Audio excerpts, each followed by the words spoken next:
So for this comparison, we are using a Solar A2.7, which is hooked up with Seymour Duncan blackouts.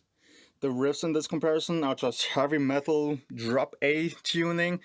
I find that brings out a lot of the good and the bad things about your whole guitar rig setup. Then that is going through, well, just a noise gate, which is not really doing much for these riffs. And this is going to a Fender Engager boost, which is just lowering some of the bass, adding some of the upper mids, so this is just tightening up the sound. Level is all the way down, which means unison gain in this instant. This is not in use, this back there is not in use. That then goes to the Orange Duck Terror. You can see the settings here. Volume at noon. Shape is all the way down because that gives us a good mid-range for recording. When it's somewhere in the center, then it's actually very scooped and very bassy. And sounds great in the room, but not for recording. And gain is pretty up there.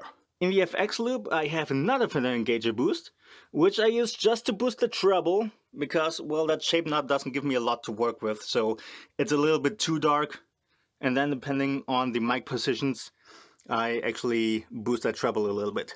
Then we got the torpedo captor, which helps me to actually boost the volume that high. And that then goes to our cap, which is just an orange PPC 1x12.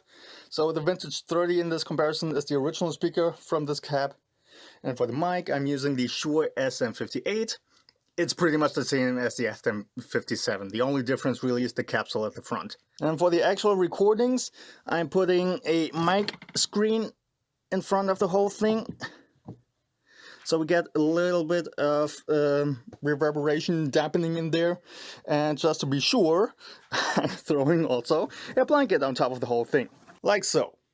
In this way, we are getting a very nice dry recording without any issues from room acoustics. As you can see, these back side walls and the ceiling, they are not treated in any way. So let's get into it.